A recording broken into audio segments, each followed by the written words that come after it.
Yes, indeed. We are back for another INS15 preview. Well, race recap slash preview race of the upcoming Omaha Hobbyplex race that I'll be attending. You'll be there as well, Jason. Welcome back. Thank you for your time. I know you're a busy man. Also, a big shout out to all the sponsors. They are A Main Hobbies, Hobby Being, obviously JConcepts, Schumacher, Exalt, Team Associated, Reedy, and of course, bringing you all the live coverage will be the crew from the Elite RC Productions. We've done a very good job. Patrick had to stand in for me at Island, and I think he lost his voice a little bit. Sounded like it. I mean, it's kind of nice. I think one of the things that I like to see is, Patrick kind of getting thrown into a lot of these different roles. And, I mean, he's gone from being at this point, a racer's son. He's a racer's son to a racer, a good racer, and then getting into the producing of events at his own track there at Savannah. Phil Hurd, I think he was the club president or in the club for a long time. He ran events and kind of getting in with you guys and now experiencing things on this end of the business. So, yeah, he's really versed in RC at this point. He is. We call him the floater because he can float between every position pretty much that we have. His RD, obviously, he learned that from Lance, and he can do commentary. He's very good at his interviews. He can run. He isn't too good at running cameras, but he can do it, and he can actually do all the switching and stuff that Danny Paz does. But yeah, it's good to see him. I'll see him here at Wicked Weekend, as we're probably recording this Wicked Weekend. As this is released, Wicked Weekend probably would have happened already, because we are recording it about a week before that. And then it's I'll be on my way to Omaha from Wicked Weekend, so it should be good. I'm looking forward to it. But before we get into Omaha, it's been kind of a lull in 10 scale because we had the Raw Nationals, the Euros. I think, yeah. So it was like INS, then we had the Raw Nationals, and I think it was about a week and a half later, maybe 2 weeks, we had the Euros, which is unusual because usually the Euros are later in the month, but it was good to have them back to back. So it's been a busy schedule for you. You've been everywhere. I think every weekend you're on the road, except maybe this weekend that you wasn't. But that's part of the job, right? And I'm about to kick back in and start traveling myself. I did miss the Island round, and I remember Lance and Danny and Patrick. They all like, you should have came. They were showing me all the action figures and all this Yes. type of stuff there, and I was just like, see, Yeah. it would be the place that I like. Yeah. Star Collectibles. The place used to be a toy factory. Really? Back in the place was originally built as a toy factory, I believe. And so they have some old toys that were made there in the building. And since the owner there has changed it into his own collectible store, and then to a hobby store with the track, 2 tracks. He's got an oval track, dirt oval track, and then the carpet off road. So it's a nice place. It's really kind of cool. Yeah, and a different style of carpet racing from what we saw at RC1. I'll put up a video here later. That banked turn coming off the straightaway, I Mhm. loved it. I saw Aaron Mitchell pull off a pass on that. I think it was him. That Mhm. was amazing. Like he put it into like some turbo boost, went on the inside and just I don't know. I can't remember which founder it was. I hope I picked the right one, but that's one of the moments I remember about that race, that track. And I like those bank corners. It seemed like a much faster track compared to like RC1. Well, anytime you put those big bank corners, I think it speeds up, what's going on. I mean, I know when I've raced there, I've been there, I don't know, 2 or 3 times now.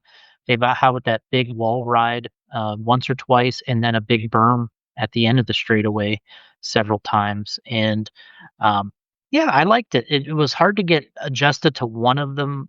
One year we'd come down the straightaway and then do the bank turn, and you had to kind of readjust the way the car wanted to flow coming off the berm. And of course, you get it after a while, but yeah, it adds another element to that track where you got these massive walls that you're running so hard into and on, and trying to race with other cars. So, as we talked about, the carpet racing is um, kind of prone to these, you know, get-togethers of drivers and not really saying hacking, but it's just prone to close racing, the cars getting together, and so then you got to race on two bank corners. That adds to it. But I like the island track. I think that the facility, the upstairs, where you can watch over the drivers and over the whole track, is really a unique perspective.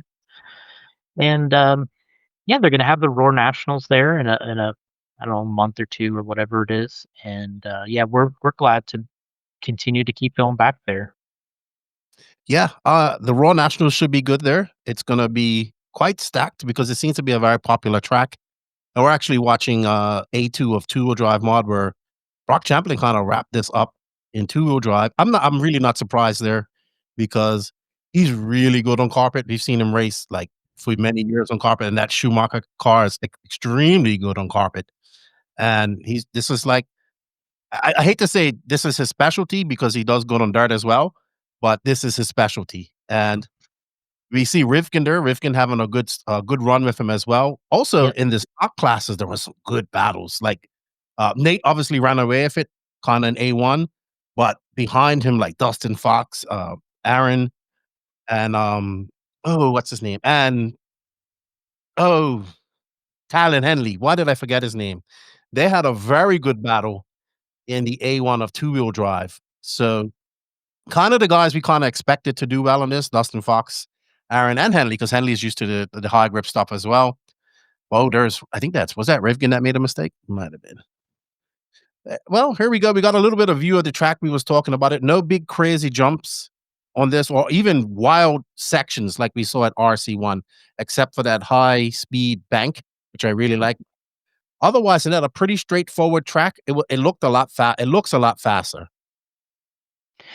Yeah, I mean, I like I said, I like this track, and just you know, talking about Brock a little bit, he did win both classes, and like you said, it's you don't want to say it's uh, his specialty, but it is. He seems to really excel on carpet. I mean, the biggest races he's won seem to be on carpet. I mean, the Florida Carpet Champs, he won in two wheel drive, and he won the Roar Nationals. Now, he won both last year, and he won four wheel a couple years before that. But yeah, he's got all his national titles in carpet, and he has the Florida Carpet Champs win. So I think that this is where it's a great place for him to get those points. And that's what I was glad to see is that, because initially with the way the points were shaping up, we had Aiden and Chase Lemieux doing so well with the first couple races going more their way. And then now we had one kind of go Brock's way. So it's kind of tightening up the points battle between all those drivers. So you got Aiden, Chase, Brock, and I think Spencer's, in there. But it's still the way the points work in this uh, on our series. They're very close. You're separated by 1-2 points. So if you're really serious about winning this series or the championship, you do really need to run all the races because you are inevitably you're going to have a throwout or two, and you need to be able to rely on that. And as you're kind of going through, the points here as we're talking about it, Aiden, Brock, Spencer, Dakota, Chase Lemieux. That's got to be the two wheel class. So you can see this thing is going to be really tight by the time we get to Hoosier in October, and then that's a track that has its own set of challenges and guys that kind of peak out. So I don't think Aiden has ever won the two wheel or the four wheel championship on the INS. Brock has, Spencer has, Dakota has. Um, so it's going to be interesting to see how this thing kind of shakes down. And it is exciting that we have multiple people in the running. We also have multiple manufacturers in the running. Not only do we have Associated, we got the Schumacher Xray. I think the last show we talked about is a lot about the different brands and kind of talked about that a lot. But you can see that's what kind of gets kind of heats things up here.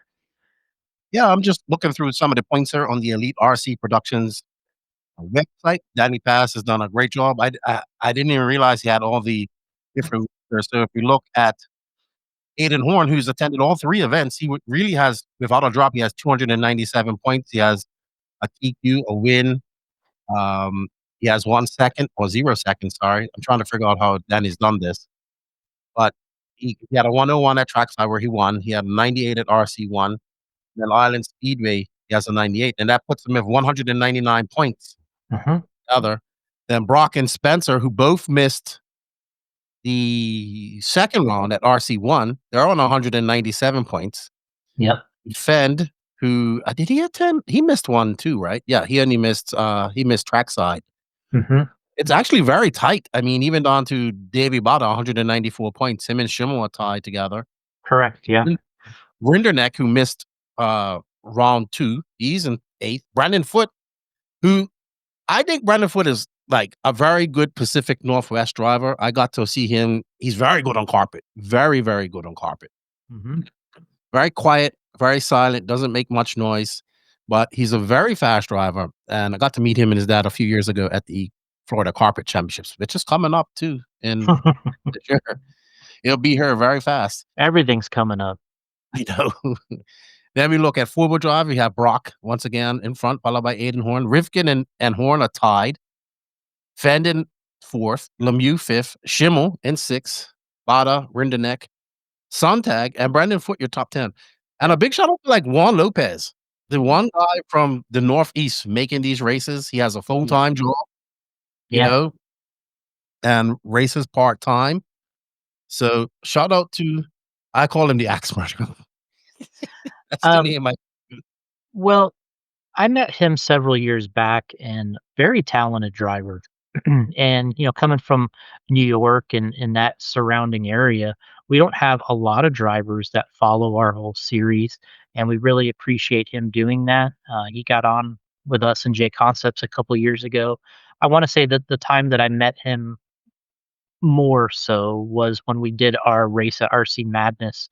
We had the turf race at RC Madness, and him and a lot of the New York guys and Connecticut guys would come, of course, and we always had a good race there, and he was always one of the guys that came every year, and he's continuing with the series, which is great to see. And you know, and maybe as we eventually here, as we start to look at, you know, changing locations, changing dates, or not dates, but more locations of the INS series down the road, you know, maybe you know, we can gain some other followers, which is traditionally what happens is we go to different locations and we find new new tracks to go to where these drivers can we get new people hooked on the series. Yeah, and you know what I didn't know about Lopez is that he's an avid 8-skill nitro racer. I didn't know that. Yeah. So he has a big fan base. Every time he's in the track, everybody from New York's in there cheering him on. Right, So because it's a huge area, big population, and not a lot of racers from there make a lot of travel events. And I think that he's holding it down, right? It's great to have somebody holding it down from your area. and you know what? I didn't realize this either by talking to guys like Jay Bless and other new Northeast New York racers. New York actually has a rich history of 10-skill racing. Back in the day when it was like low-C and Associated, with a lot of low-C drivers going up to the race, are obviously Associated. And I think I was told there was like a track in a basement in Queens or the Bronx, one of the two back in the day. So I've been meaning to do like a history of RC in New York type of thing with those guys, but we've been talking about it for years. We just haven't done it yet.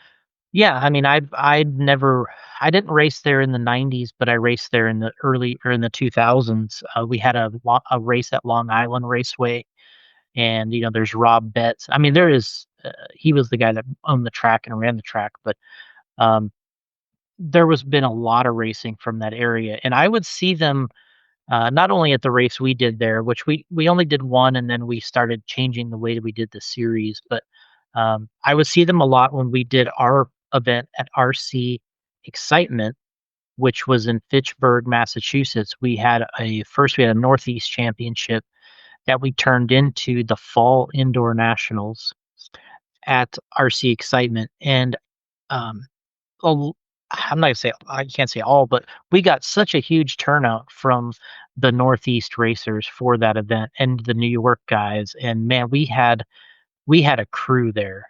racing that from Northeast racers. So I would say I definitely miss seeing a lot of those guys because in that generation, let's say it was 2010, 11, 12, in that area, we used to go there a lot and we got a great turnout seeing those drivers.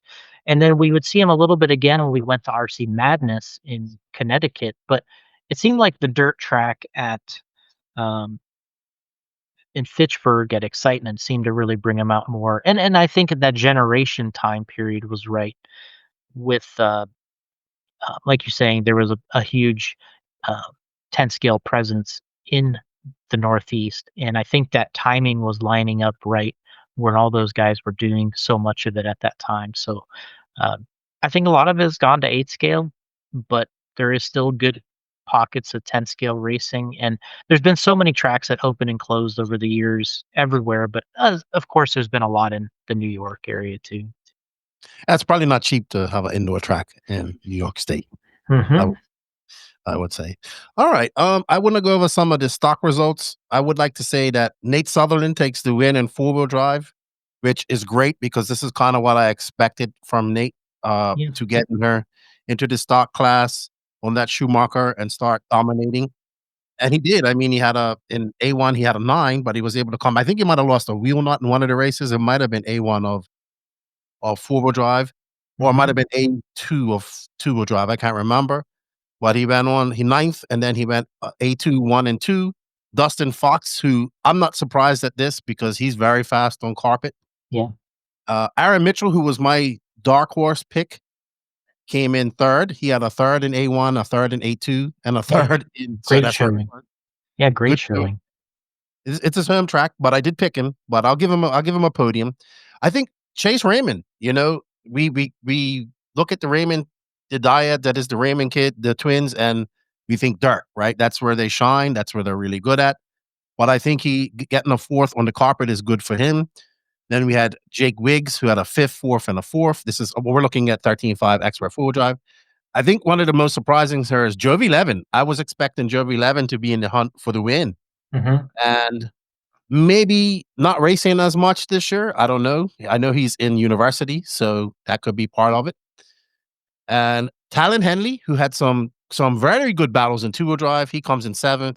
Kalis Lowe, is this a have I met him yet? I don't think Yeah. I've met him or met him. Probably you probably met him, I would say, at, RC1 in Michigan. Mm, I believe they were there. okay. I have to it's been a while now. I forget easily. I'm getting old. He's Uh, little. He's a young driver. okay. I might not have met him. I would remember him if he was young. I I would don't say think I've met him maybe yet, 11, 10 or 11. but I've heard his name before. You know where I heard his name? At, Hoosier. I don't think I met him yet. Okay. So, I think at the nationals, I heard his name. I've heard his name prior to that as well. And then we had Levi Raymond in 9th and Danny Chavez in 10th. So, I'm actually shocked by Chavez. I look at Chavez and carpet and stock in the stock class, and I'm like, this is a podium guy, right? He's done very well at his mind you, I would say that his track in Florida is way different from a lot of these tracks, a lot more wide open, a lot faster, a lot more crazier layouts as well. But I kinda expect Chavez to be up there a little bit more than I said this at RC1 as well. Let's keep it go ahead, Yeah, I'm I mean, sorry. I was just gonna say that I think that it shows you the level of competition that this Mhm. is kind of attracting, because when you watch Daniel drive and you watch him run laps, he's as fast as anybody out there in the class, and it just shows you how close it is and, how easily you could probably, go from 3rd and tumble to 10th. It's not an easy game, and, like you said, you look down these names and, I mean, it's a tough show. It is. And then so Nate must have lost the wheel nut in A1 of 4-wheel drive because he won A1 and A2 in 2-wheel drive, then Jovi Levin, who got a 2, 2, and a 7. Dustin Fox, a 8 and a 5 and a 1. Talon Henley had a good run as well. And like I said, there was a great battle between Dustin Fox, Talon Henley, and Aaron Mitchell. We had Levi Raymond, Jake Wiggs, Chase Raymond, Jacob Schweisberger, and Orida Himanek, who was up at RC1. I don't believe I've met Jacob yet. I might have. I apologize if I haven't. I'm pretty bad with names, meeting you the first time. Jacob Wiggs or Jake Wiggs? I think I've met Wiggs. I Okay. think it's Jacob Sweisberger that I Oh, have yeah, not yeah. met. They travel together, yeah. Okay, then I probably met him. I just the two Jacobs. I probably forgot all about. I do apologize for that. It has been some time. So I'm really happy for Nate. And actually, I think this kind of success followed Nate going into the nationals because I think he made the semis. I know we're going to 8 scale, but he made the semis at the nationals, qualifies for the worlds. Like, and he Kinda doesn't, from nowhere, yeah, kinda like he went from, like, nowhere to qualifying for the Worlds. It's pretty funny. I know, and he doesn't even race 8 scale. Yeah. Well, it shows you that, there's a few drivers that have the ability to do this, on a high level, and you can come from 10 scale, and you can come over to 8 scale, and as long as you have somebody helping you in the pits or you have somebody with experience, you can eventually get around well. But now, granted, the track, it wasn't like you showed up to Silver State Mhm. this is a smooth 10 scale style track. If there is one, it's a 10 scale style track. He should be able to wheel it. And he did. He did. I'm very happy for Nate. I like him. And when he started out running mod earlier, when he joined Schumacher, was like, what are you doing, Schumacher? His value right now is in stock. I'm not saying he's not going to be a good mod driver, but Yeah. I think you need to get that value from him in stock. He's got some good mod teammates in Tom Rinderneck and Brock Champlin. But I think that I'm glad that they kind of stuck to letting him run stock for a year. I think he's going to do it for another year. And then he could make that transition up to mod. I know he's obviously practicing for the worlds as well, Yeah. but I think this is where Nate's value is at. And he's still young and he has some time ahead of him. So he can make that transition a little bit smoother. And I think he has the potential to be like one of the David Bottas, Brendan Schimmels, or one of these guys that are making this have made this jump up from the stock class. Hmm. It might take him a year or two. It might not. I mean, he might be fast right off the bat. We don't know. But it's an exciting journey, right? To see what these guys can do from that stock class and when they get to the mod class. I mean, right now, an example would be Doug Leverrier. He's struggling a little bit, but that's the struggles you have to have in order to make it to, you gotta walk before you can run. So he's probably, I think he's gonna be there. Well, it also shows you that there's another level. Mhm. You have the level where you can win or dominate on in the 17.5, 13.5, but then you get in against the mod big boys, and it shows you that that's a whole nother level. And now it's not just good enough to be kind of fast and kind of consistent. You have to be very fast and very consistent. And that's what makes a good mod racer. And so you get in there and you battle with the with the heroes, and you got to go through you got to take some lumps to kind of find your bearings and where you kind of belong, and trying to stack up, and trying to make the main.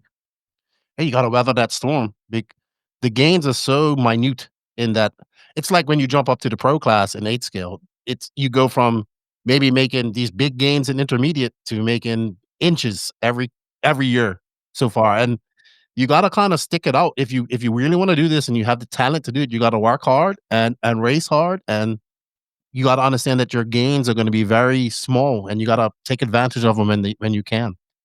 Well, Alright. even if you have the talent and you have all this stuff, when you get to the very top drivers, they have all the talent, and they've at some point or another been incredibly disciplined and working hard at their craft, to be a better racer. And now you have to match that because you got guys that are just similarly, skilled. So uh, it's a big step, but that what you got to take on, and it helps when you're younger, like a Nate and these guys. You got to start kind of early.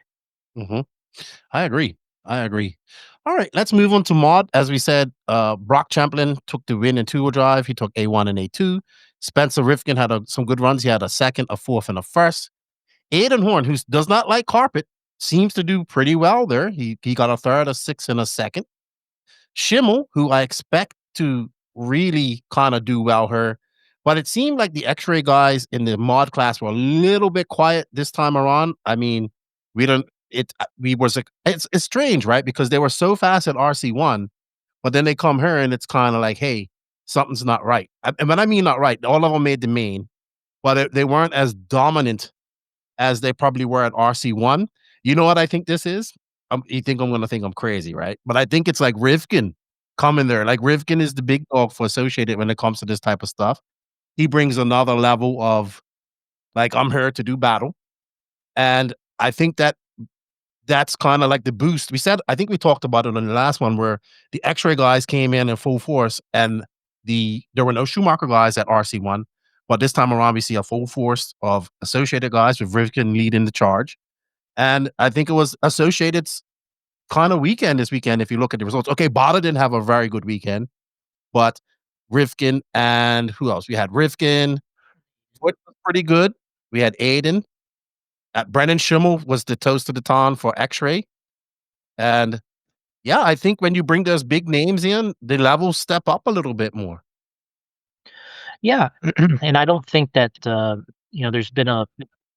there's been more laps turned probably at RC1 for some of these fast guys than there have been at Island. So readjusting to the facility Mhm. probably is a part of it too. And but they have to go back for the Roar Nats. So They do. we'll see how these results change if at all for the Roar Nats. If Brock can win it, if Spencer can stay on his game in the top three, and see where Schimmel and Dakota and Tom Rinnernick, which is really to me, you hate to leave any of these guys out because they're all so incredibly fast. But when I think of the guys that I think that are going to win this type of an event, you think of Brock, Spencer, and Dakota. Mhm. And then from there, it's you got Aiden, Schimmel, Tom, and Chase Lemieux. I think that's to me that's on carpet. I think that's kind of what I would expect. Now, Brennan races a lot of carpet. His home track, his own track is carpet. Um, so I mean, could it be possible that he comes out, at a race like this, the Roar Nats, and has another event like he did at the dirt race? It's not too far fetched. It is not. I mean, Schimmel's been on a tear, right? Yeah. He was the best X-ray here. He had a fifth, a third, and a third and two-wheel drive. Rinderneck would probably be a little bit disappointed in his performance, being as this is his home track Hmm. at sixth, a second, and a fifth. Fend was just kind of schmedium, Yeah. his best result was a fourth in A1 and two-wheel drive. Hmm. So and he had a fourth in A3. So he really wasn't in the mix at too much, even during qualifying. I was checking. Brandon Foot, a solid seventh. I think that's where I expect him. Chase Lemieux, a bit off. I would expect him to be better than eighth. He had a fifth, was his best finish. Alex Vanderbeek, he's from Wisconsin, right? He's track guy. Well, um, Iowa. I think he's from Iowa. Okay, but it's the family, right? It's a whole family that Right. races. Yeah, Yes. Mac Vanderbeek, and then you got, They have a Owen younger son, Vanderbeek. Owen. Yeah. Owen, Yeah, Alex. Yep. a whole family that races. That's Yeah. good. I remember meeting them. And I would say Doug in 10th, kind of where he's been for this year. And I think the biggest disappointment here will be Davey Bada. I mean, he was just never really in it. He had a 10, and an eighth. And we talk highly about him at RC1. I don't know what happened to him in qual. I mean, he probably didn't have a good qualifying session. If Yeah, you can see he qualified 10th and then not really gave up, but, yeah. it seems like he didn't have very good mains and just, kind of ended where it ended. But, yeah, like I said, I think there's kind of the cream of the crop here, and then there's that next level down that could also win. If you're a betting guy, you bet on, some of these others to win, and then if you want a little more of a longer shot, you bet on these other guys. And so, but that's still 6 or 7 really strong racers. So you really only leaves you 3, maybe 4 spots, depending. Our race we have 11, but it leaves 3 or 4 spots in the A main just to get in it. because these other guys are so good. So and Yeah. you can kind of see the results there. I mean, there's not really many if guys I can think of that are really even missing from this particular event, um, that would I could expect either being in the A main or winning the carpet nat. So obviously, it's a really good testing ground, a really good telltale sign of where that community is at on carpet right now. Yeah, I think the only people that might interrupt some of these results would be Europeans, to be honest, if this was an Yeah, of international course. race. Yeah, of course. Maybe a Cav, Correct. maybe, Yeah. but I think that's the only person that really is kinda missing from this. Hmm. But I think we're looking at the creme of Yeah. 10 skill. Yeah. Maybe I think even on dirt, I don't think there's gonna be Yeah. much change on dirt. We'll Yeah. see. The guys are almost identically the same. Yes. So I looking at four-wheel drive results. Brock, he had a fourth in A1. Rivkin won A1. Then Brock went on to win A2 and A3.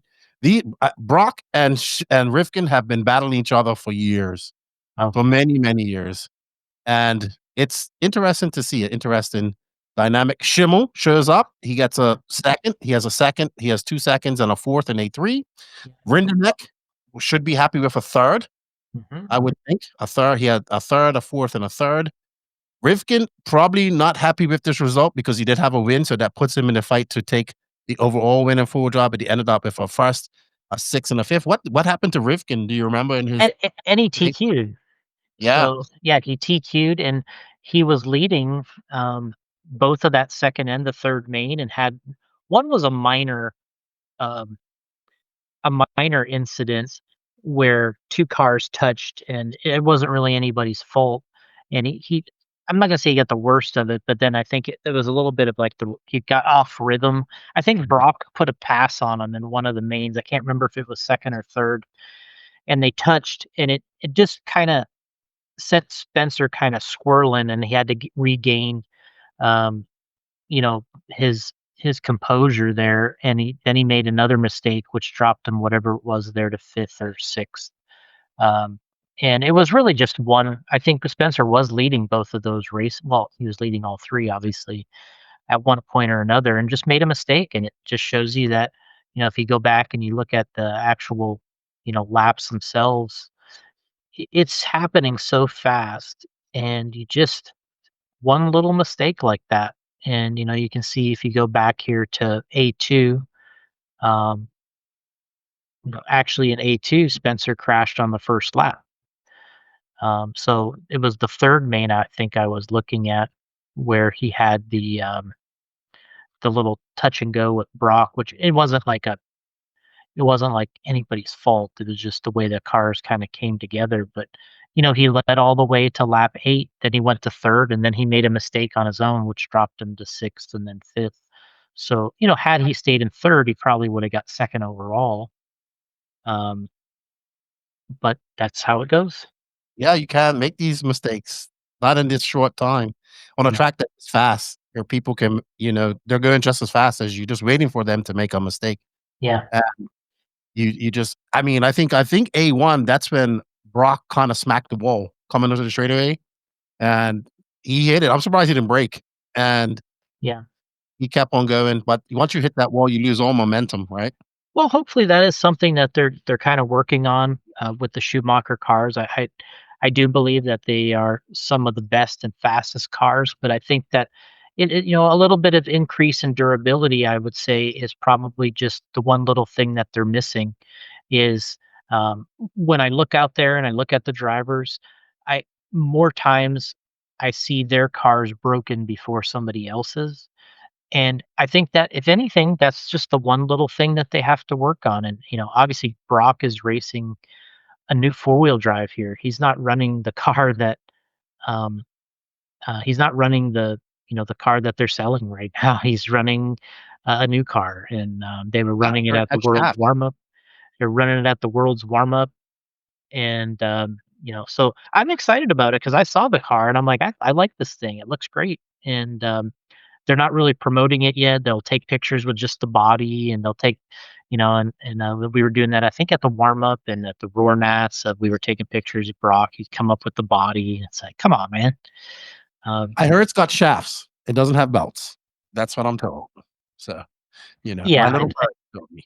yeah, yeah, and I like it. I'm glad that they're kind of, making a revamp to that platform and maybe addressing some of these small durability things that you have along the way. And because obviously 13.5 and these classes are such big components of 10 scale racing, you have to have a great vehicle and durable vehicle to really get have more sales in that category.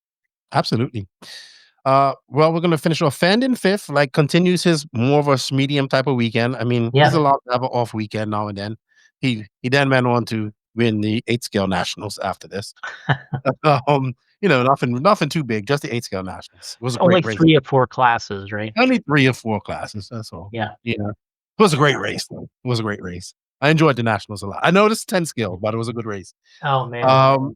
And then we had Chase Lemieux, Aiden Horn, Brandon Foote, Davey Bada, Tyler Patinod, and Juan Lopez, who we was just talking about. So some different names in there from two-wheel drive, and good to see. Good to see. Yeah, And I would and this is like we mentioned earlier, kind of affecting the point standings now with Mhm. Brock getting 2 wins here and Spencer getting 2 seconds, and it's really tightening things up on the modified class for the points. And we want people to, and we want the racers to really value these points because that's really the overall result that we're looking for at the end of the year. Can you win these kind of events? And they're not easy to win because we're doing it between 2 different surfaces, 5 different tracks, as we've talked about before. We've been doing this our 15th season of doing this, but we're pushing the points a little bit more than we ever have, and we're hoping that drivers are kind of in it for the long haul and want to win the points side of these things, as well as the individual events. And we can see it. I know when we put the points up, these racers might not say all the time that they know what's going on, but I know one thing's for sure: every time we get to the last event, they know exactly what they got to do to win. And well, right now, between first and sixth, it's separated by 5 points. So yeah, Brock has 200, Schimmel has 195. Him and Chase are tied with 195. So, you know what I realized the other day? This is the only real national when I say big 10 scale series going on in the world right now, because EOS is just really when I say series, it's series of racing. EOS is just yeah, one race right now. yeah, I know Xray has got their Xray series going on as well over there in Europe as well. Well, right now, the INS is the only 10 scale national series with full coverage, points, top drivers from that. I mean, it's obviously heavily USA based because it's taking place in the USA. yeah. Right now, it's the only 10 scale series going on in the world.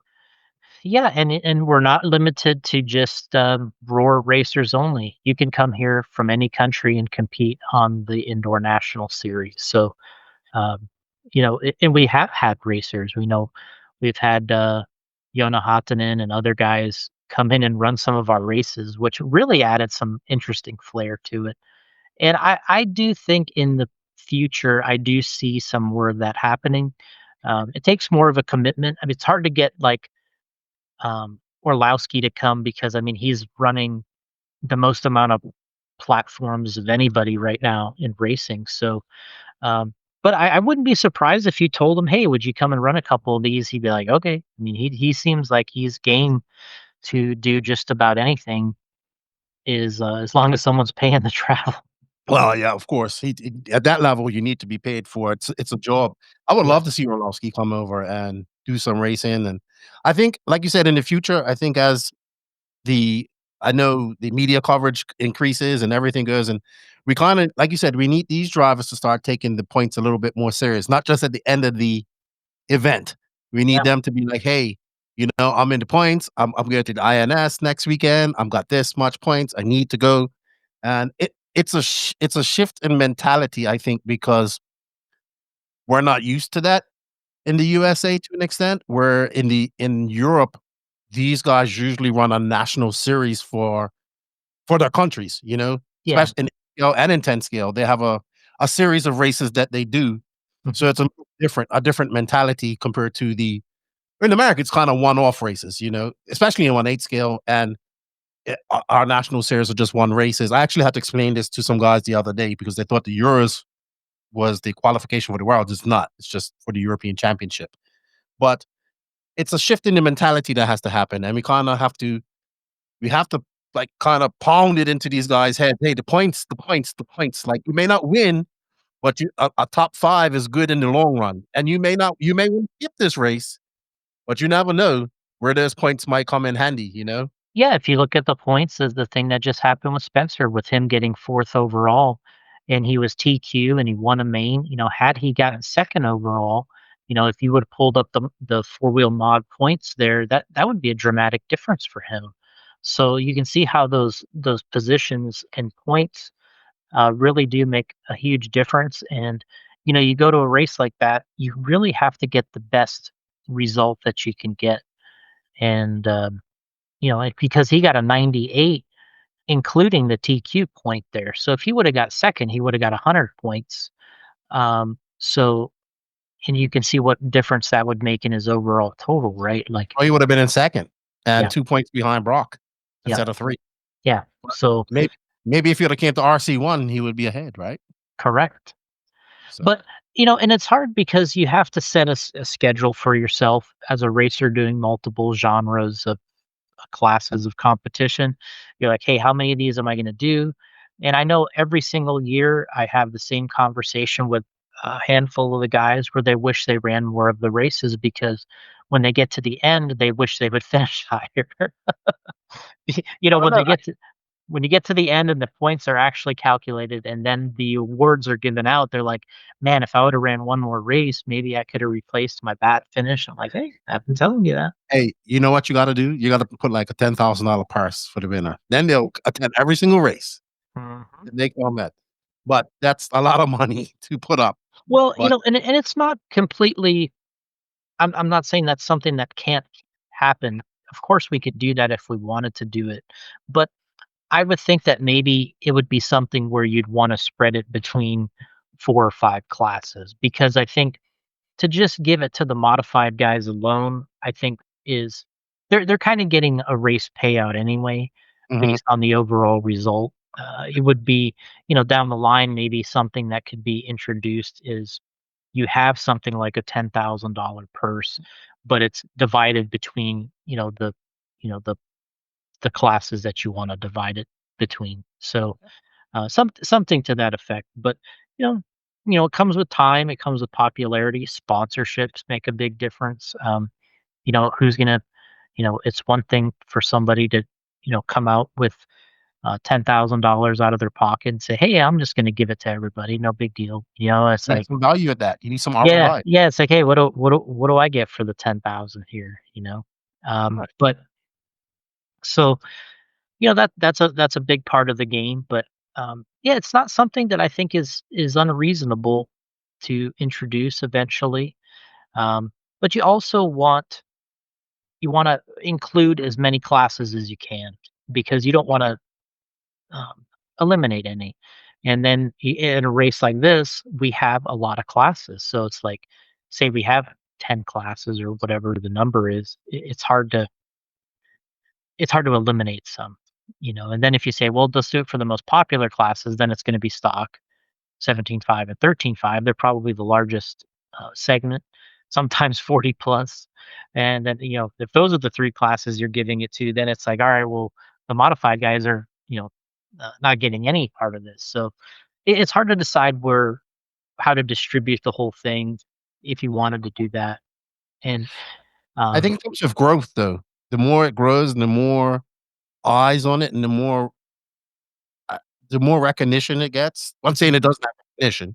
yeah, The more popular it gets, the more companies will be like, "Okay, let's do it," and then we'll see some improvement. And but like you said, that comes in the future as well. We need these drivers to really start pumping it now. But it's a mentality switch, and it's gonna take some time. the other thing is that I've noticed is it's sometimes it's hard to tell what your reach really is too, because not everybody either shares or likes what they're watching. Mhm. So, like, for instance, I was just at the Euros, and so many drivers there telling me all the stuff that they're watching that we're doing back home. It was just mind-boggling to me how many drivers at the Euros were watching the Roar Nationals. They were watching our INS events. They're watching these different interviews and all these things, and it's like, you know, it's like, I didn't know you were really watching and caring about this kind of stuff, and they know everything about it. They know everything that's going on. They know everything about it. Uh, Specifically, the 4 classes at the Roar Nationals, that was really highly watched by everybody that I was talking to at the Euros. Everybody knew what was going on. They knew about the results. They understood what was happening. Um, and then going back to some of the INS races, the Roar Nationals and 10 scale, it was um, it was really uh, kind of refreshing in a sense to hear so many racers talk about the other events besides the ones they're competing in themselves. That's good. That's good. That's what we want, right? We want that. We want people to the more eyes, not just RC eyes, but hopefully Yeah, non-RC eyes as well. I I wanted to give a little love to some of the other classes. We had Tucker Mitchell, Avon Dortch, Blaine Gold, Dawson Camacho, and Ryan Preeb in 17.5 two-wheel drive Blinky, and that yeah, actually helped Tucker Mitchell because he's leading the points. hmm Uh, Followed by Skylar Mandela, who's got 196. Avon Dortch, who's from Hoosier, he's got yeah, 193. And then we have Nolan Hunt and Ryan Benedict running out your top 5. We have Florida native Matthew Martin in 6. So a lot of these names. Oh, Michelle Letarte, she's 11th. Very mhm, nice. So she's from up Wisconsin, hearing impaired driver. That's why we have to have a light. Someone's like, "Why do you have a green and red light there?" I said, "Well, we have a hearing impaired driver that needs to see when it's time to go." So that's good to see. So that's kind of doing its job because I got to meet Tucker and Avon. They're both and Skylar. I think they're all very fast young yeah. racers. I've met them all. Yeah, they're very Yeah, good. and very impressed with them. So we need to show them some love. And then I want to go to four-wheel drive. Let me find it real quick. Nope, that's A3. But four-wheel drive, we had Tucker Mitchell, who's took the sweep, followed by Skylar Mandela, Ryan Hovis, Michael Thornton, and Nolan Hunt. And that brings them. Let's see what they're. I really like this, Danny Paz. You did a good job of this, by the way. Skylar Mandela's in front by 1 point over Tucker Mitchell, followed by Nolan Hunt. Thomas Vandervelden, he's in 4th. Michael Thornton, Avon Dortch, Matthew Martin, Brian Letarte, in front of his wife, uh, Michelle Letarte, Brian Fraley, and Chris Aaron. So I know all of these. I've met all of these racers. Yeah, So really cool to see this. I love the points in there. And we have to show some love to short course truck and stadium. stadium. Let's look at stadium. Oh, so Jovi won that, followed by He's the stadium Minnesota. truck 13.5 master, I think. He won by 1 lap Yeah. over Minnesota's Kyle Holmberg, Nate Sutherland, Ryder Himonek, who's very good in this as well. Jake Wiggs, Connor Barrows, Evan Cook. Evan, I was talking to Evan the other day. He helped me out to find a new ESC for my my mini T, micro T that you had a lot of fun with. Oh yeah. It I wore died it out. complete. I wore it out. Uh, so he helped me out. But let's see their points for Stadium Truck. And Nate's leading that. It's still pretty close there. Nate's got 199. Ryder's got 195. Evans 193. Connor Barrows, okay. When it gets to Tyler Marg, it looks like he didn't make this race. Tucker Mitchell, and we don't have Jovi because I think he's only done 1 race. But yeah, Nate's still leading that. But Ryder's 4 points behind him. And do we have short course? Okay, so short course is Jamie Thompson, Chris Garay, whose car is absolutely beautiful, Jose Garay, Kyle Swanson, and DJ Shepard. Short course was really big at trackside, really big. It was like 2, 3 heats, if I remember correctly. Mhm. So, see, what can we expect? I can expect this is going to be my. Let's see. I've been to.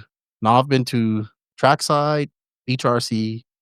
I went to OCRC for a club night and Beast of the East track for Fonda Alley. This is my fourth dirt 10 scale track, but this is also an 8 scale track and it's big. So what can we expect? What can I expect going into Omaha at the Hobbyplex there in about 3 weeks' time? The perspective that you drive from is very high compared to all the other tracks. I would say that'd be the one major difference, and then the track falls away from you.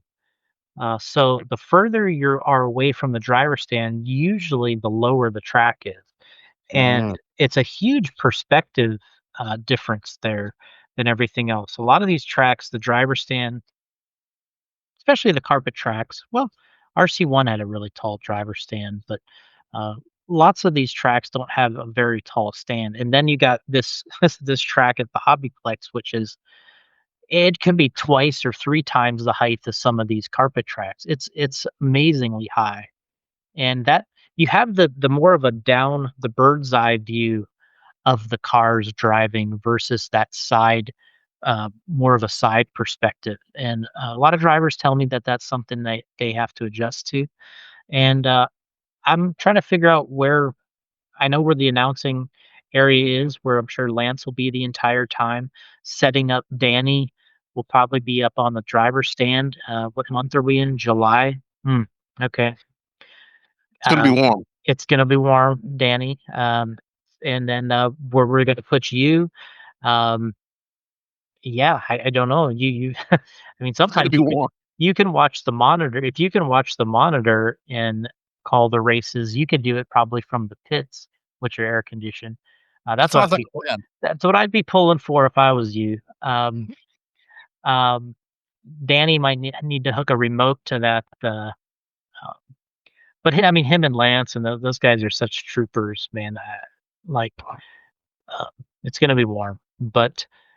Um, the perspective of the track is number one. The size of the track for 10 scales, two. The falling away nature of the track is definitely different. And yeah, other than that, it's a facility that has a completely stocked hobby store for everything from A to Z. If you want to build a model or fly a paper airplane, I'm sure you could buy that in there. To the most high end car uh, or airplane up there in the Hobby Town And tracks. run by a passionate racer. You know, Alex is a very passionate, very involved racer. His son's very good as well, Yeah, Emerson. And I like him. I like him a lot. And I look forward to the track that they build. I know it's going to be warm. Is it going to be like Florida warm with lots of humidity, or is it going to be a little dry? I hope it's dry.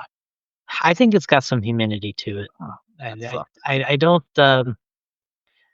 I don't see it being super comfy for you guys being in the track area. But if you're in the pits, that's a whole different story because it's air conditioned or in the hobby store. But if you're in the track area, you're gonna be living it, living the life there. Uh, Hopefully, we get some good racing up there. It's going to be slick tires, like you said, dirt, clay.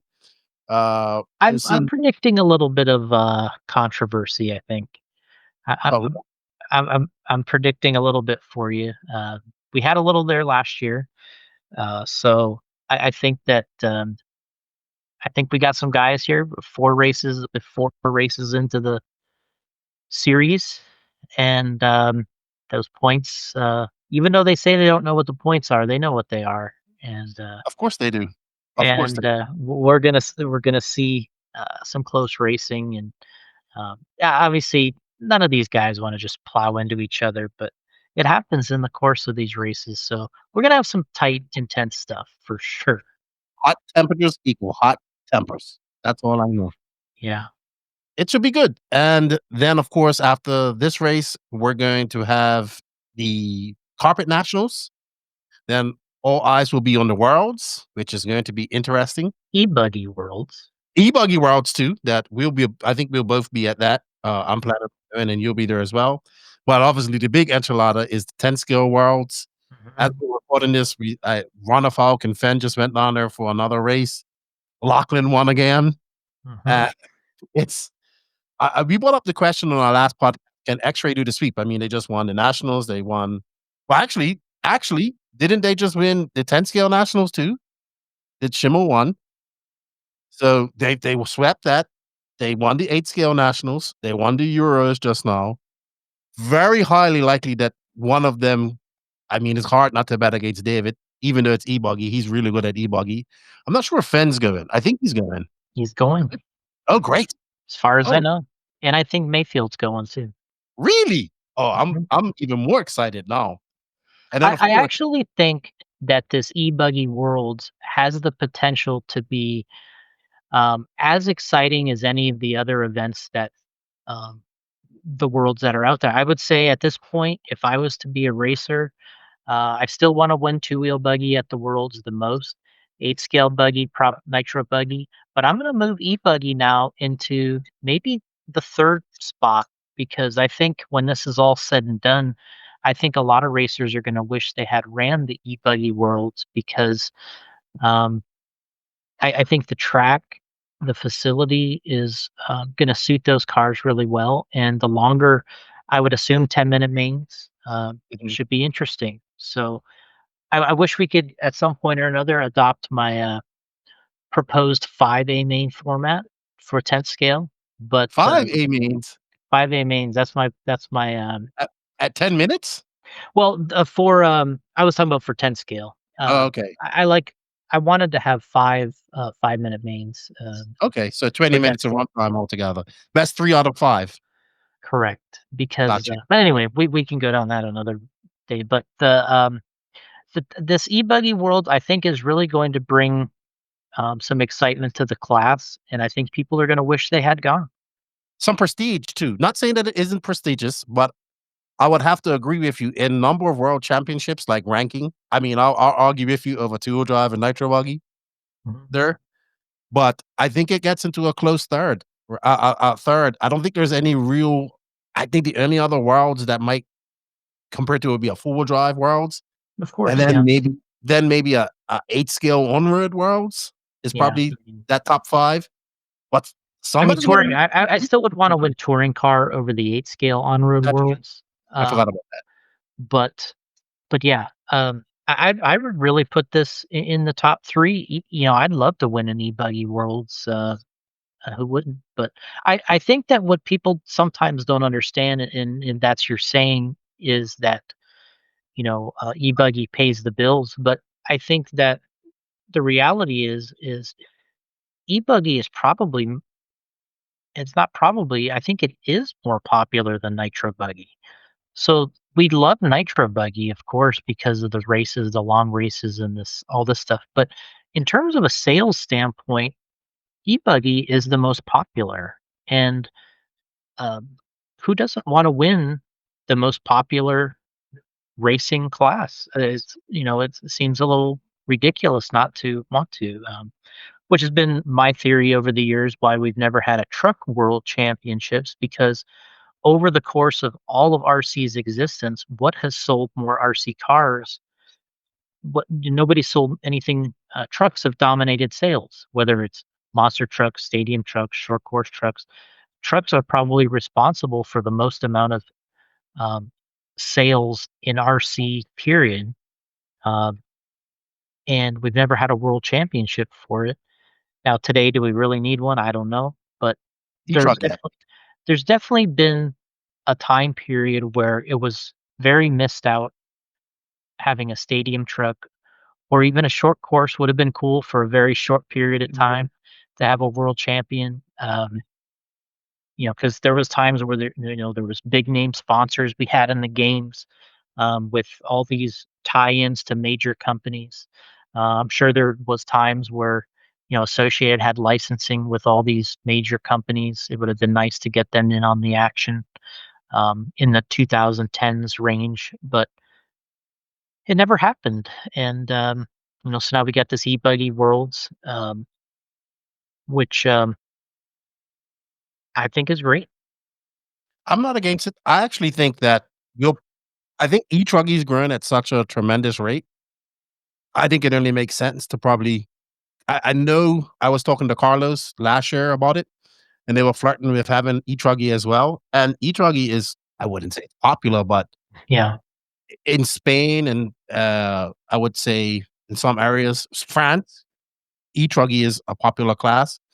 So maybe that's the next transition over to another world and have it at e-buggy world. But like I said, a world is a world, and somebody is going to want to be the first ever e-buggy world champion.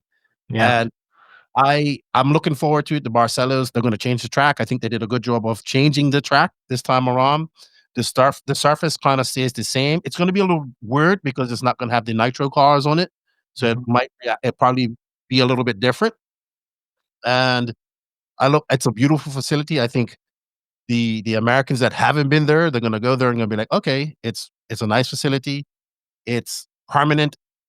Barcelos is a nice little town where you can walk everywhere you need to go. It's reasonably priced over there as well. Yeah. Very well priced over there. You can get good food, good drink for very good prices, and I think they're going to enjoy it. I know I'm going to enjoy being there. And then Yeah, and I then just went there and I'm completely signed off on it being a great location for these events, and the experience I had was great. And I think the only thing guys are gonna want is they wish they would wish that they ran more there, or they went there for some type of a pre-world event or something to kind of get them ready and prepared a little bit better than just watching on video. yeah, and that's a very high grip track. So especially when it's freshly glued, it's too much traction at some point. It's like carpet, or even probably more traction than carpet. And then of course the 10 scale world. So it's going to be interesting to see if Xray can pull off this sweep and then going into 2026. Well, the other thing I think that would be interesting is they've done all this without Bruno, right? So, and now granted, if you put him in there, their chances would increase more. But um, yeah, I think there's a lot of individuals and people out there that really they still wish Bruno was on the X-ray team and the X-ray program, because I think they thought it was, uh, good for the business. But they are in a very unique position. Um, Man, if they win all those races, um, it's going to be a mess on the internet. It's probably going to be one of the best years of RC. It's And just it's going to be a possible. mess on the internet. Oh yes, we all love the internet. It's feasible though. 10 scale worlds it's going to be difficult. I think the most difficult one. But after Defen's performance in 8 scale at the nationals, and if it's hard to say in 2026, but that we're going to save that for another day because we don't want to get too excited about that. We still got 2 world championships to go, a national titles to go, a European championships in 10 scale to go as well, Whew. which is going to be interesting because I think they're going to glue the track in Slovakia as well. So lots of racing, dude. It's busy. I think people don't realize how busy these schedules are. So you start traveling to them. I know you're uber busy, Mhm. but it's a grind, man. It's like no time off. Maybe Christmas. Well, for somebody that's in my position or even your position, you go to these events, but that's not really, it's just part of the job for me. Mhm. Like, really getting back home and doing the work that you can do in the office or the little that you can do on your phone, that's the real work. And then going to the races is the bonus. That's like you're on overtime. And because you're already running, um, you know, long days and through the weekend for normal stuff, and then going to the races is on top of that. So, um, and a lot of people in these positions, you're not just a just go race to race, and that's only your job. There's a lot more responsibility than that. We get a lot of people that tell us all the time, "Hey, do you need somebody to go to the races for you?" And it's like, well, no, we want people that can do both. You have to be able to have a like you said, you got to have a return on this. What this investment is of whether you're on the road or at an office job, you have to have a return on it. What you're getting out of it, and you can't just go to the races and race. as a job unless you are a threat as a top contender or you're a 100% product development person. So, um, yeah, it is a big schedule. Um, Definitely not complaining, that's for sure. Getting to see great racing. I'm But excited to get back. I'm excited to get back by 2 weeks. So it's been a long 2.5 months at home. A lot of work, a lot of recording, even more to go after I do this. I think we're gonna end this. We're gonna make some picks for Omaha. okay. So I think we'll just do winners of two-wheel drive, four-wheel drive, and stock. So I'm gonna say Schimmel and four-wheel drive, Aiden Horn and two-wheel drive. Okay. And stock, I hope Pacignoni comes. Mm, If he good does, point. Good point. it's gonna be between him and the Raymond twins if they go as well, which I hope they do. Yeah, might be worthwhile checking, who's signed up, but at the same time, um, whew, I really, I mean, this is so hard to call. Like, you're just throwing stuff out there. Um, I never do anything without it's all pure emotional for me. Never, no facts involved. well, that's the question: is do you when you do these type of picks, do you pick with your um, like you're putting money on it, or are you picking because you like this person, or you think that they're like upcoming, or what's the pick really boiled down to? Well, my pick for Schimmel comes after such a good performance at the Dirt Nats, even though it was a different type of dirt and high Mhm, track. mhm. I think he's on a roll, right? And I think after not doing as good as he probably wants at the recent at Island, which was probably the last big race that we had, he's gonna come out swinging. I like Schimmel's attitude. He when he gets into that zone, he takes no prisoners, and I like that about him. Mhm. So, and then you were saying 17.5, 13.5. What was your You know what? It's Pacioni if he goes. I think he can take one of those, and I definitely think the Raymond twins can do good.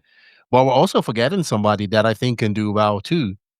Maybe not win, but definitely get in that top 3 would be Emerson Sturgeon because this is like his home track. and or And Nate? or Nate, yeah, I forgot all about Nate. Yeah, Jesus.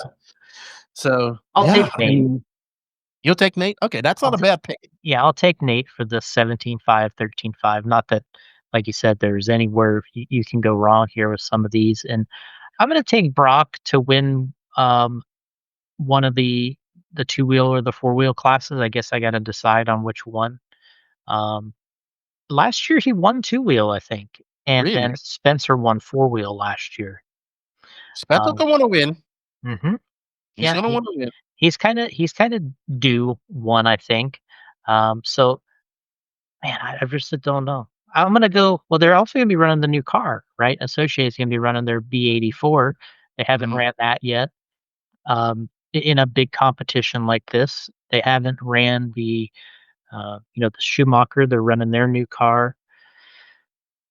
So, yeah, I think I'm gonna pick Brock for four wheel. Who do we got for two wheel? You picked Aiden. Mhm. I think Chases do a pretty good run. I I wouldn't could argue see with that. I could see him winning one of the classes, and then I see Spencer being maybe competing for that down to a third main. Maybe he gets second or third, and then Aiden, he could be another one second or third, and then I think Tom's going to be pretty close. And I mean, I'm leaving out Schimmel, but I don't know where to put all these guys. It's hard, isn't it? It's a complete guess. You know what I hope for? I hope n I hope they all go to A3s. That's what I hope for. How about? That's I mean, do we know if Dakota's running this? I guess I should really know, but I mean, maybe, but it is a week directly after Wicked Weekend, and he'll be there, I'm sure. yeah, I think he's got and he's just came back from yeah, Australia. he's just coming back from Australia. But you do if you want to compete in this in the championship for these events, you're gonna have to um, you got to go to them, right? Uh, Yeah, absolutely. I hope he comes. I haven't have I seen I don't see I think I've seen Fenn run dirt yet because he didn't go to trackside. Yeah, the closest probably would be is he did the race at the beginning of the year in the Roar-Nats. Right. So I would love to see him do some more dirt racing and whatnot. It's gonna be interesting. And just Let's look hopefully at the entries here. all A3s and great qualifying. I always like good qualifying battles too. You know what's strange is sometimes I actually like the qualifying better than I like the mains, just because sometimes they get so muddied up in the mains and you don't know what's gonna happen. Or it's not so much you don't know what's gonna happen, it's that there's the drama, the takeouts. It seems like qualifying is a little bit more straightforward and, Oh, they're also um, pushing the limit so much in qualifying, right? Trying to get that tenth of a second every yeah, like repetition. at the Euros, it was the qualifying was amazingly entertaining as well as the Roar Nats. So, Yeah, it yeah, was very good, yeah, very looking good. down the modified list here, another name on the list that's signed up is Cole Tollard. We all like him. Ooh. Um, Spencer, Aiden, Davey Bata. We forgot to mention Davey, but he's in there. Chase Lemieux, Tom Rinnernick, and Brennan Schimmel. I don't see Dakota on here. It doesn't necessarily mean he's not going to be running, um, but yeah, I think we kind of got most of the names right we were picking at least. So I wouldn't be surprised to see Dakota show up, although it's been a while since I've seen him at the Hobbyplex. Maybe between Australia and Wicked Weekend, he might be looking for a time off. But you know what? Sometimes you just got to race. Sometimes you just gotta race. You Just just got to gotta race. do it. That's your job. You gotta race. I guess we'll say to if you listen to this, give us your picks in the comments of this. Let us know who you think's gonna do well. And of course, we're all getting ready after this. Obviously, after the Worlds and all that, we have the finals at the Hoosier Hobbyplex, which should be good and well attended because it's a very popular race track, very popular facility, pretty much easy for everybody to get to as well. I'm looking forward to going to my first race there as well. The plan is for me to go. And then after that, we have what I call pretty much the Carpet World Championships in Florida, which is another event that you guys sponsor and do very well at. And those guys do a great job down there at in Florida for that race at Beachline. So it's a lot of 10 scale racing. It's pretty much we have the two big 8 scale races. Of course, we have the e-buggy worlds. We have Wicked Weekend, AMS left. Then it's 10 scale, like lots of 10 scale going on. So it should be very good. Very good. Yeah, with that build up through the worlds, and then yeah, so it's going to be interesting. There is very difficult to call any of these right now, as it I guess has how it always is. It's hard to pick the winner. Um, sure, you can pick it once the grid's set a little bit more, but when you have to do it from scratch, it's tough to pick a winner. You know who I hope comes over and races carpet this year at the Florida Championships? Marcus Carroll. I really hope he does. I really want to see that young man race 10 skill. I think he's uber talented. I think that kid is like a world champion in multiple classes at Yeah, some point. yeah, I think it can happen. I think So it could happen this year. I wouldn't be surprised at all. At all. Also, I wanted to say, I told you this. I really like the products, the crawler products. Okay. Love the bodies, all that type of stuff. I said to you, crawler pays the bills. And I love all the photos from all the different crawler events and all that type of stuff. So good stuff from that. We Always have we have 2 guys that are going out and doing the events. Rich, who's been with us for a long time. Robert is new for the last year and a half, and Robert and Rich are going to these events for us and helping us develop the product, design the product, and get the right thing at the right time for these in the crawler segment. And yeah, we're pushing a lot. We got an additional van that we purchased this year just for the crawling events. We got a new tent set up for the JConcepts Adventure Team, is what we're calling it. So we have a complete setup from our race setup to our crawler event setup, and yeah, we're putting a lot of focus in that. it's a lot of participants, man. I'm a big crawler fan. Mhm. Scale stuff, the competition side of things. I met Robert at Armageddon. I think he does a lot of the painting of the Mhm. crawler stuff. So he's really good at that. And then what race was he at? And he just seemed out of place because it was a race. Oh, might have been a Florida race. I I'm can't trying remember. to. He did go to. Did he go into Tallahassee with? He did. He did. Yep, He did. he went to Tallahassee with Julian. I was like, "This isn't your cup of tea. You're a crawler guy." But he did a good Mhm. job. He had the camera out. Yep. You guys definitely are producing a lot of content. Uh, I I appreciate what you guys do, especially on that side of things. And keep up. I gotta tell you, keep up the good work. People enjoy your work, and good job. And thank you for you was like the first people to get us some video from the Euros, which was Yep. great. And I appreciate that. And I look forward. Well, I'll see you before that, but I look forward to going to Portugal and seeing you there. Yep. It's And gonna be exciting. I think so. I think so. E-buggy does 10-minute sprints. The e-buggy races that I've been seeing there, one of the best e-buggy races was 2023 between Canas and Ongaro at that track. Yep. So it should be good. It should be good. But first, we got the INS to go, and that should be good. It's gonna be warm, but it's Mhm. gonna be good. I can't wait. Jason, thank you for your time. I appreciate it, and I will see you soon. And we doing some good racing at INS, and we got tune in because we're gonna be doing some good coverage. I'll be back there. Hopefully, we get some kerfuffleage, and we'll be right there. We didn't get it at Island. Well, like you said, if hot, there was some kerfuffleage last year, and maybe we'll see some this year, and we will not shy away from it at all. And let us know your picks in the comments. I want to say a big shout out to you, Jason, JConcepts, A Main Hobbies, Hobby Wing, Schumacher, Exalt, Associated, Reedy, and a big shout out to the Elite RC Productions. Go over to the YouTube channel for the Elite RC Productions. Hit that sub, like, and notification button for them. Them guys are doing awesome work. They've had a little bit of a break. Now it's time to get back to work for them. So it should be good. From Jason and Lefty, we thank you guys all, and look forward to the INS race.